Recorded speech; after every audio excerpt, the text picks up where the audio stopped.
Today we're going to take a look at a turn signal issue in a 99 Jeep Wrangler.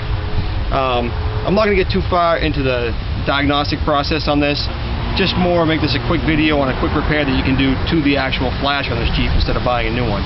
Now, as you can see here, when we put our directionals on, nothing happens. And we've already bolt drop tested the powers and grounds at the flasher, and all our inputs are good, but we have no output. And when you feel the flasher in your hand, when you turn the directs on, you can feel it click on, but it never clicks off. So I'm going to take this flasher apart and show you what it's made out of. Okay, so what we're going to do here, I've already pried this apart, but this tabs right here, one there, one there, and one there. You just got to kind of pry those open a little bit with a screwdriver, and you can pull this cover off the flasher. And here's the flasher assembly right here. Now, what we have here is on the bottom we have a small microcontroller, which is just a timer chip, and then a standard relay right here. So you have a ground feed, you have a power feed which clicks on, which feeds power when you turn the directional on, and then you have an output which outputs voltage to the lights. When you supply power to the microcontroller, it actually flips a transistor inside here, inside the microcontroller, and applies a voltage to the control side of this relay and closes this contact right here.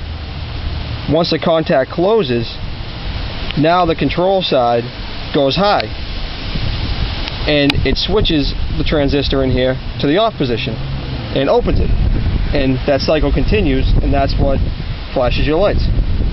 So what we're going to do here, we got a test bench set up here, a little makeshift test bench, where I have ground going to the ground of the battery, I have power going to this alligator clip, and I have the output going to this light box, which is ultimately ending at ground. And now if we watch this relay contact as I tap the power feed to power, see the contact closes, but it never reopens. And if you look at the lights on the light box, the lights don't light. So that's telling us that there's high resistance in the output circuit. And where this is a basic standard relay in here, the most likely cause for high resistance is going to be inside the contacts themselves on the relay. So we're going to take this relay apart and check the contacts out. Alright, so the first thing we're going to do to take this apart is gently grab this little spring right here with a pair of needle nose and take it off like that. And don't lose that little guy. I don't know where you'd ever find one. Next, you can just take the top of this, gently slide it out. Now you want to be careful. You don't want to break this little braided copper right here, because you have to resolder it.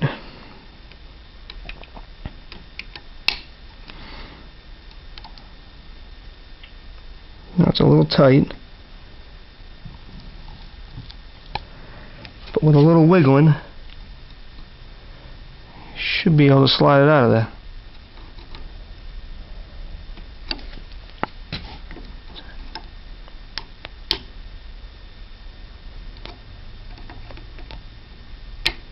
There we go. And just swing it out of the way here. And I don't know how well you can see that on camera, but that contact right there is very, very crusty, just from years of making and breaking contact. And that little spark every time it makes and breaks contact just creates a little bit more deposit every time. So what we'll do is we'll take our Revlon nail file and just gently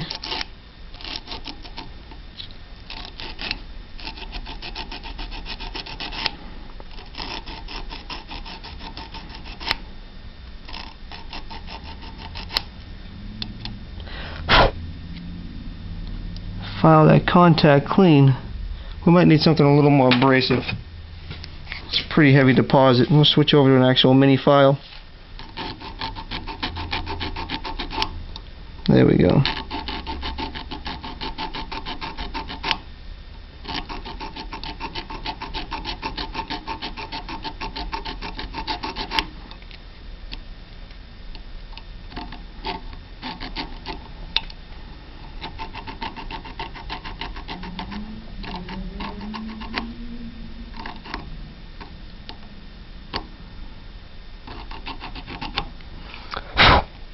There we go. Now you can see there's actually a little contact pad that was under there originally. You can start to see that pad now. So we don't want to take away too much material. We just want to clean up that contact surface. So that should be good right there. And then we're going to go inside and clean up the contact on the other end.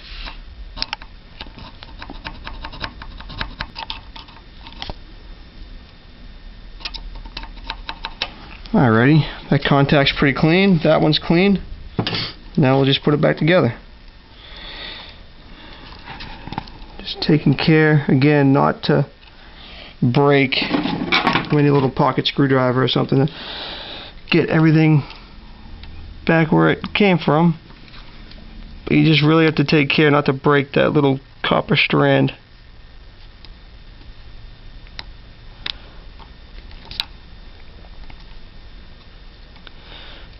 It should go together easier than it came apart. Just push it down. Alright, it's in. And now we'll put our spring back on that I said not to lose. Hook it over there. Hook it over there. And we're back together. Okay, one thing I should probably mention, because I just put this together and realized it didn't work, is don't bend this terminals. These terminals should be straight, and I must have bent it taking it apart. So, I'm just going to straighten that back out. As straight as you can get it. It's kind of a delicate little piece. So, just make sure that that's relatively straight when it goes back together. Otherwise, it'll hold the relay contacts open. Okay, so now that we've fixed our relay contact there and fixed the part that we broke, that little bend spot, we're back to our makeshift test bench here, and I'm going to supply power to it. We'll see what it does. And there we go. Our directionals are working again. Alright, so we'll get the flasher installed back in the Jeep. And we'll put our directional on. And there we go. Our left directional works. Right directional works. We'll call this one fixed. Now I know it's only a $15 flasher, so it's not really cost effective to take it apart and fix it, but I actually, for this Jeep, it's a fairly specific flasher. I had a hard time finding one. All the usual big box auto parts stores, I couldn't find anyone that stocked one. So that's what led me to take it apart, and hopefully it helps somebody.